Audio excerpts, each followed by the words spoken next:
In this video, we're going to be looking at how to develop your forehand topspin. We're going to start with some of the essentials, and then we're going to look at how to build on that technique to create some variety with your topspin. Okay, let's take a look. So the first shot we're looking at is the forehand drive. We're trying to hit the back of the ball. So I'm not too much over the top at the moment, just hitting the back of the ball. My shoulders are turning away, and then I'm rotating in towards the ball. Taking the ball just before the top of the bounce. And I'm almost coming through the same distance that I'm moving back. So I'm back, I make contact, and then I follow through. Yeah, it's not a short backswing and then a long follow through. Trying to keep everything nice and compact. There's a small rotation and transfer with my legs, but it's mainly my waist, my shoulders, and then crucially, my arm is accelerating there as well. So this is an essential part of that topspin development. We're starting very basic, improving our timing and our consistency, and then very quickly, we're going to move it on to the forehand topspin. So what do I need to change to develop this shot into a forehand topspin? Okay, so now I've made that change. It's now a different shot, it's a topspin. So a little test for you. What do you notice? What's different? I'll give you 20 seconds to see if you can decide what you notice is different from the drive shot.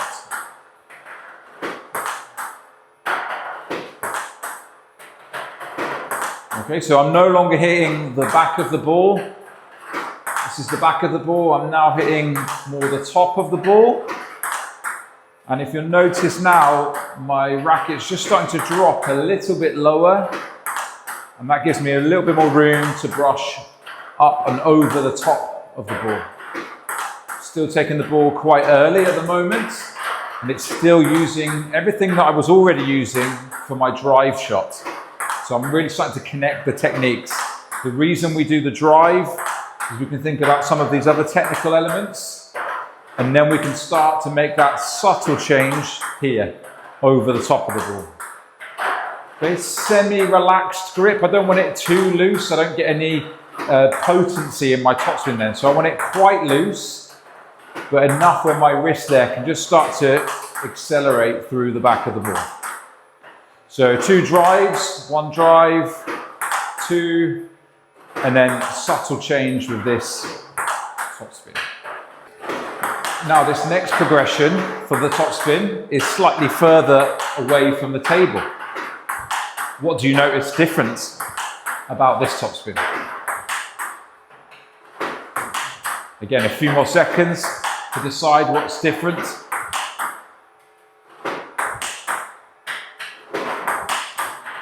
Okay, so now my timing is a little bit later, and that's because I've stepped back away from the table. The shot length is a little bit bigger. Yeah, before it was a lot shorter. I didn't need the pace so much, so the shot length was much shorter. And now this is much bigger. What else do you see? Okay, the legs are being used a little bit more. Because I've got that little bit extra distance to cover, now I'm using my legs to get a little bit more power into my forehand, and that's going to help me manage the distance as well as add some extra quality into my shot. My arms being a little bit more aggressive, but I'm still using my waist, yeah, my hips, my shoulders are still turning. All of that is still working together, which is this perfect progression from this drive into topspin. And now there's quite a big change to the topspin that I'm making. What do you notice here? What's different? Okay, so now this is more of a forehand fade. Still top spinning, still connecting it to the techniques. But now I'm coming across the front of the ball. Okay, before we were going through the back of the ball, but over the top. And now this brush is coming across the face of the ball, and that's adding an element of side spin to my top spin as well. And that can make it trickier for my opponent to deal with.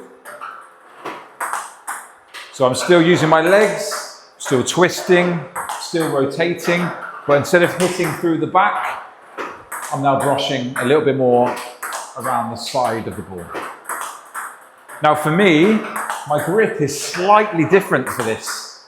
There's a little shuffle. My normal grip is slightly hooked, where I'm just coming around the right-hand side of the ball ever so slightly.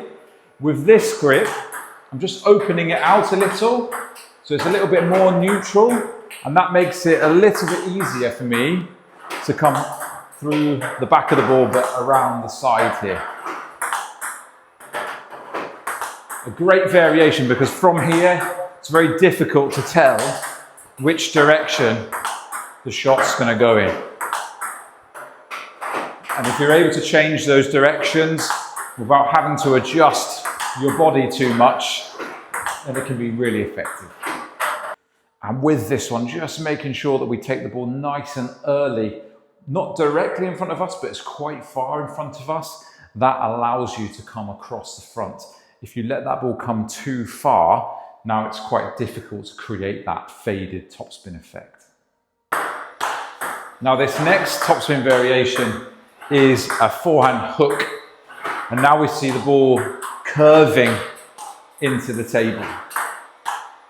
Now I've changed the delivery on the robot a little to make it a little bit shorter, because this is a shot that's normally played as the ball is dropping a little bit more.